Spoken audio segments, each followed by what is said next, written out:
traditional zoo could not.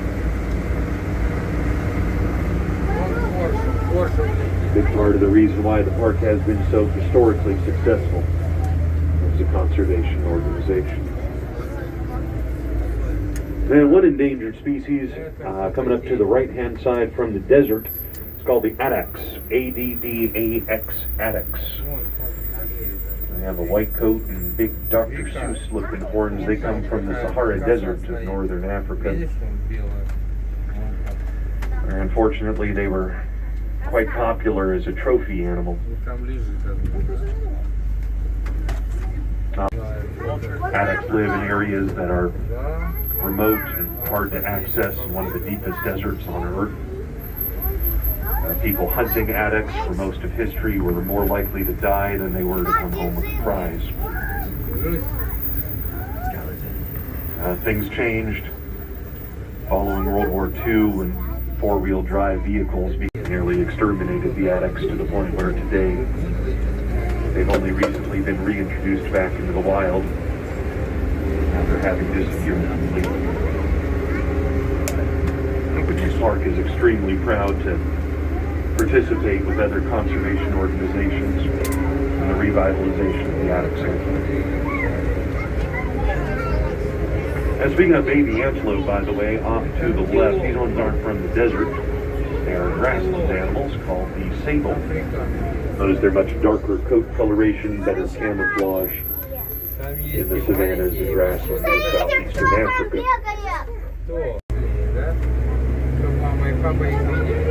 Okay, I'm going to ask for your help here real briefly. We're going to be making a close pass by a giraffe. We're going to need to be very respectful of this giraffe. Remember, it is a live wild animal. It's not a robot, it's not animatronic. I'm going to turn off my microphone. Please stay very quiet as well, so we can all share this beautiful view. Try to avoid sudden movements. Okay, turning off the mic. Hush up, everybody.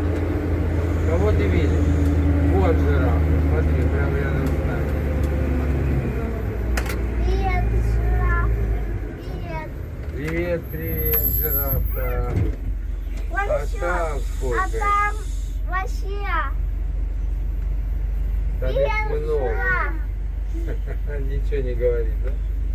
Помахал головой, Вики, да, смотри-ка. Как поклонил.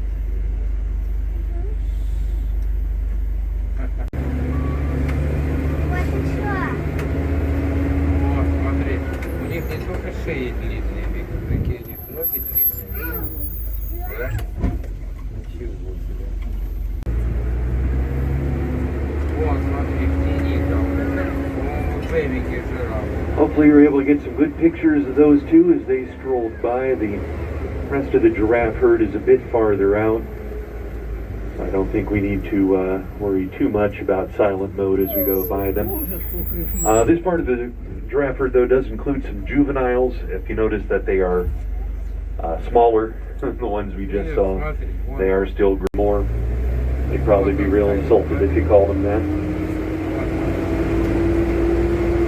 At this point, they are independent of their mothers, exploring the world on their own.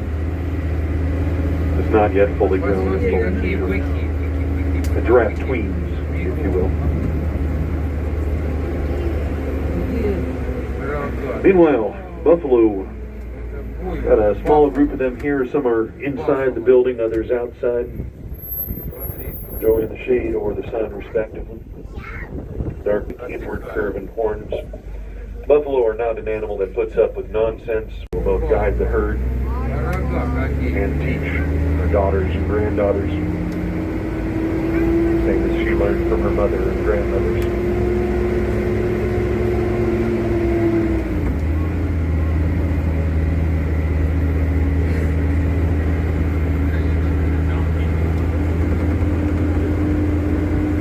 Meanwhile, back to the right-hand side of the vehicle, we'll have a brief view of another critically endangered animal. They're silver in color with black striping on their legs, called Somali wild ass. Less than 200 of these left in the world. And not much hope of introduction in the near future back into the wild. They were driven toward extinction by the ongoing war in Somalia, a war that's been horrific and devastating for people, bad for wildlife too. Совсем малюсенький.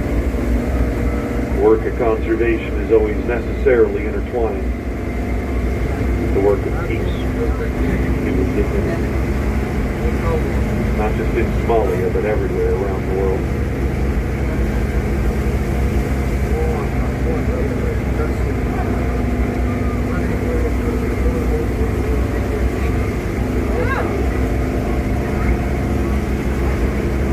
Keep your eyes to the left as we climb up this hillside here. We're approaching a small group of antelope. Won't be able to stop right next to them, but there are two species here. The first are wildebeest. These are silver gray colored animals with a dark brown face and inward fuzzy horns. The others playing in the big pile of rocks just in front of us are called hob. Now, these are both East African animals, although they do come from very different habitats. Wildebeest from the great dry grasslands of Kenya and Tanzania. Cob from the rich grasslands, aerate the soil with their hooves, fertilize it with their waste, and propagate plants across the entire range.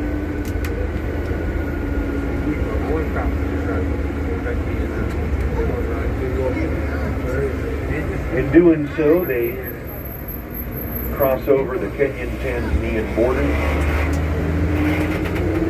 Arbitrary laws drawn up by European colonizers 150 years ago that otherwise cuts straight through the middle of the habitat and isolates it into two halves. Luckily, the wildebeest don't care much about human lines on a map, and so they are able to still contribute in their role as the harbingers of new life.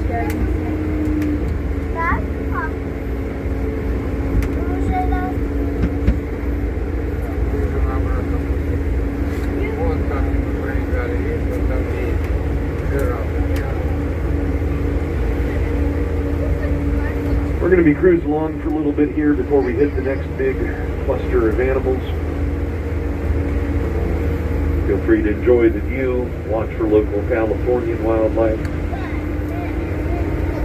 I'll get back on the horn and chat with you when we hit the next big cluster of African animals.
Alright, some familiar faces coming up, some new faces as well. You might remember the sable antelope over our left-hand shoulders. They're the dark brown ones with the backwards curving horns. Also over your left-hand shoulders are springbok antelope and the black racing. Right-hand side of the vehicle, that's about all you can see of this animal. A big long horn sticking up over the edge of the dirt. Unfortunately, it looks like these animals took a lesson from Lord Wellington using the old reverse slope strategy in Eastern Africa. So if you didn't, recognize them immediately as domestic cattle, don't feel embarrassed. Just like dogs come in a bunch of different breeds, so too do cattle. And the ones we just saw are definitively not what you see as you're driving up the 5.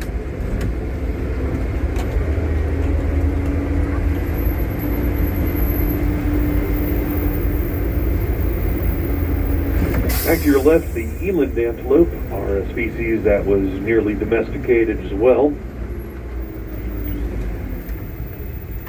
Cattle were first domesticated back in as part of a Soviet research project. There was a group of scientists very interested in how domestication worked, what the actual mechanics of it were. And eland were one of the species they chose to attempt to domesticate. Eland were chosen because of their relatively docile personality and their rich, high-quality milk. In some ways, the program was very successful. A trial ranch was able to produce milk. However, it did not prove to be commercially viable because eland are capable of jumping over a 10-foot tall fence, something that dairy cattle can't do. It was so expensive to build the fences to keep the eland in place that the milk could never sell for enough money to make it worthwhile. The research program ended in the 80s, but there are still eland on a ranch in what is today part of western Ukraine.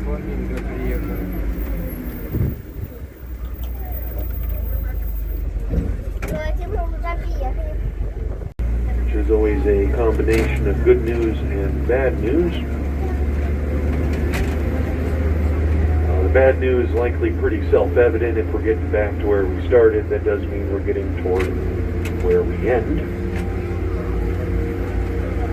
But on the good news side of things, got some very fun things to share with you before I drop you off. Specifically, we're going to be looking for rhinoceros and baby giraffes.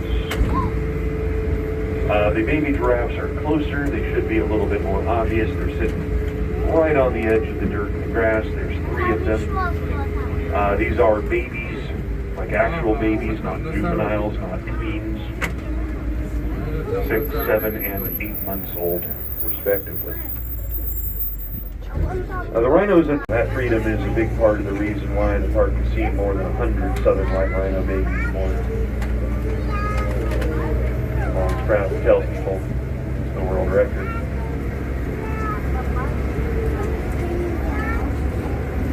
A record that you are contributing to by being here today. The park is a non-profit organization. By sharing your time and your money with us, you are giving back towards conservation in Africa, California,